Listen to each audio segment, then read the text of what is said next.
So, I've played a lot of Mordheim. It's probably my favorite tabletop game, and it's really the only miniatures game I play, and I play it much more than any other game I own. I have a Discord server with tons of players in my area, and I frequent the Mordheim subreddit and Facebook groups pretty regularly. One topic I see come up pretty frequently on both of those sites is Warband creation.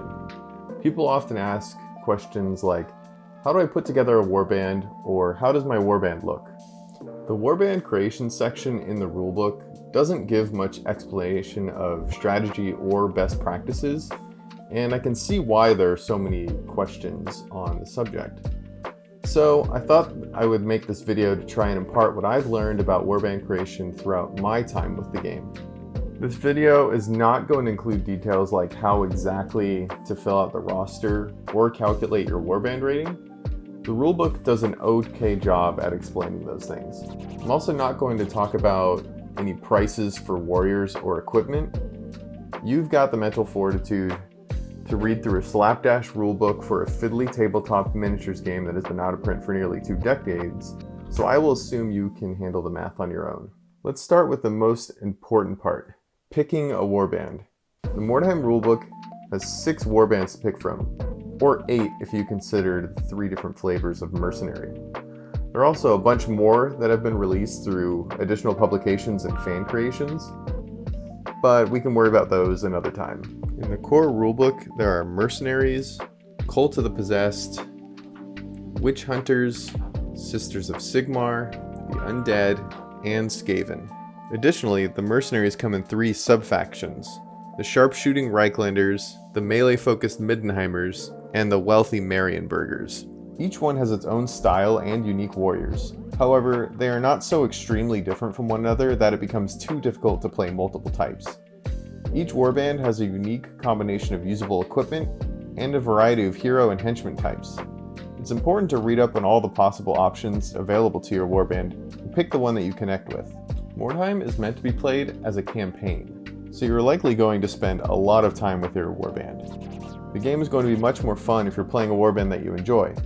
Personally, I like to go for whichever warband has a flavor or lore that speaks to me.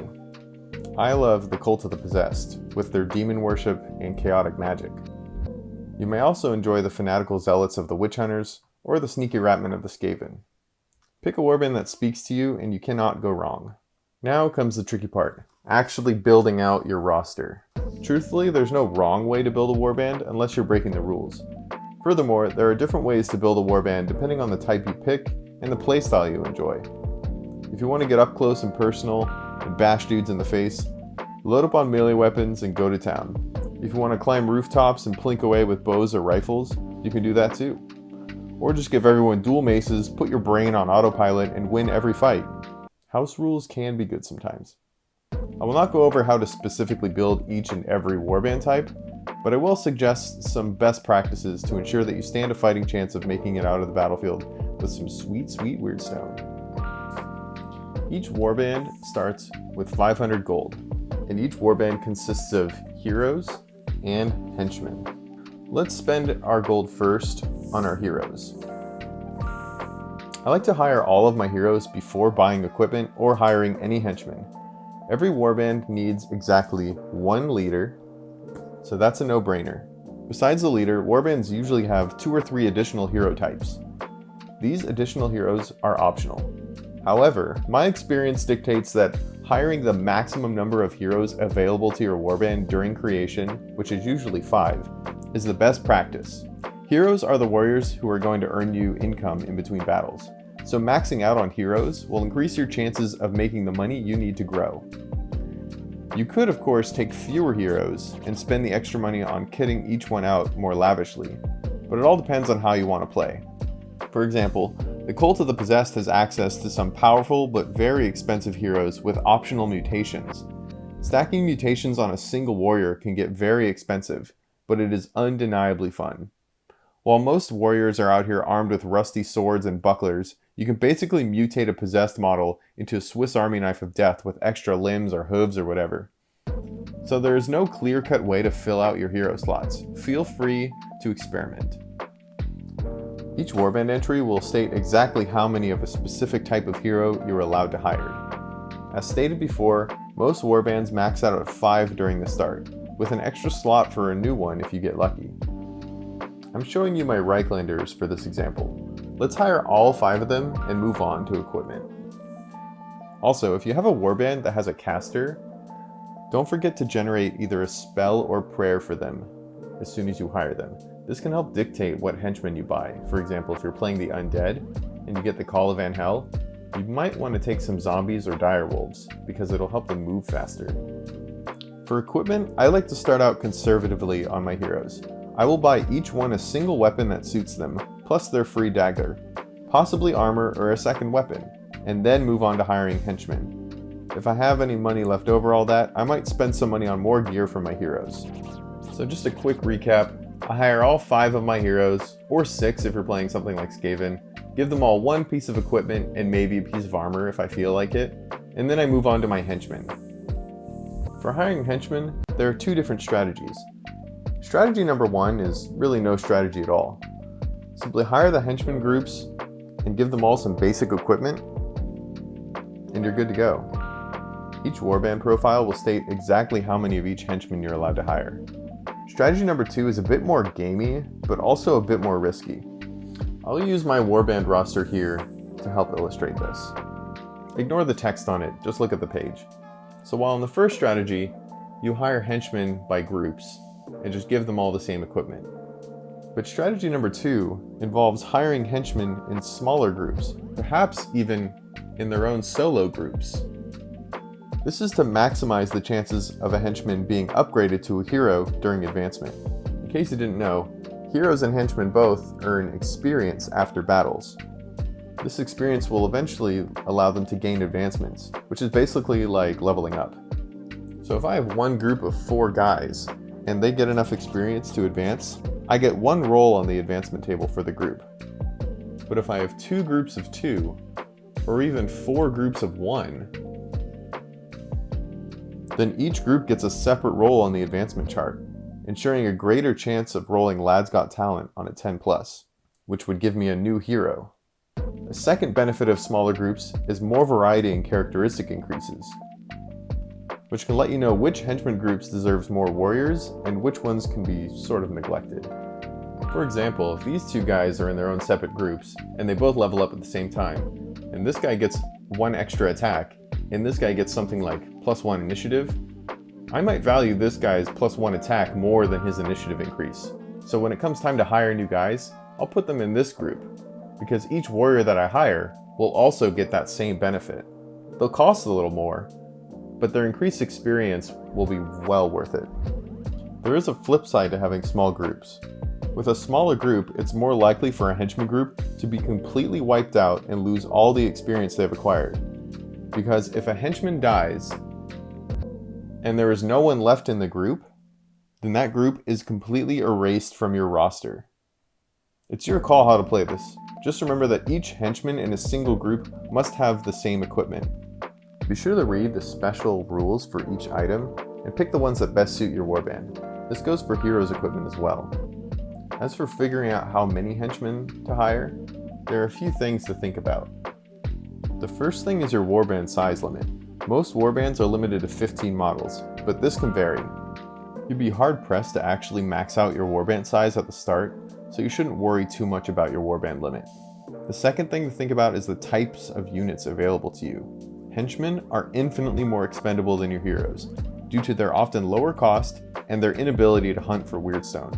However, some henchmen have better stats than some of the starting heroes, so it might be a good idea to hire henchmen that can defend your heroes to the death and fill in skill gaps that your heroes cannot. Another thing to think about is the rout test. When you lose 25% or more of your warriors in battle, you stand a chance to flee the battle, which is called routing, and usually means you lose the scenario.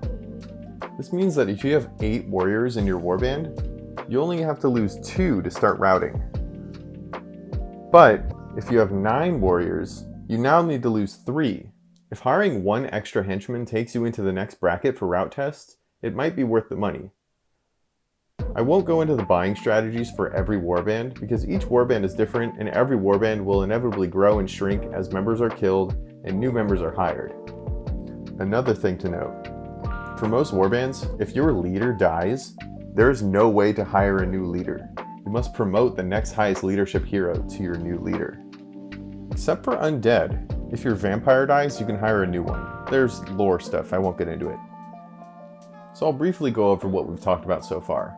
We've maxed out our heroes to increase the chances of getting maximum income between each game, and we've hired some henchmen, and I've made choices whether or not I want to put them in small groups of maybe 1 or 2, or group them up into larger groups. I've also each given them some equipment that will suit their profiles, and maybe spent some money on armor if there's anyone I want to keep safe.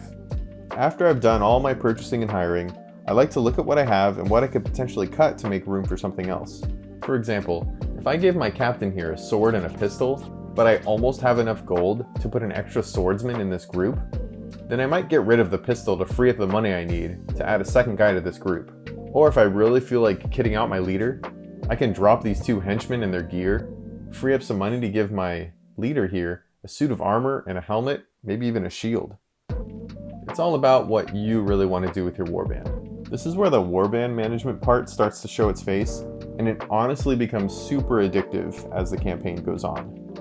So after maxing out your heroes and hiring your henchmen and getting them all equipment, you might have some money left over. Well, now's a good time to think about hired swords.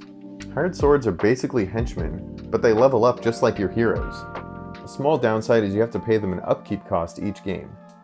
A really cool part is that they don't count towards the maximum number of warriors in your warband, so they can take you over the model limit, which is super nice.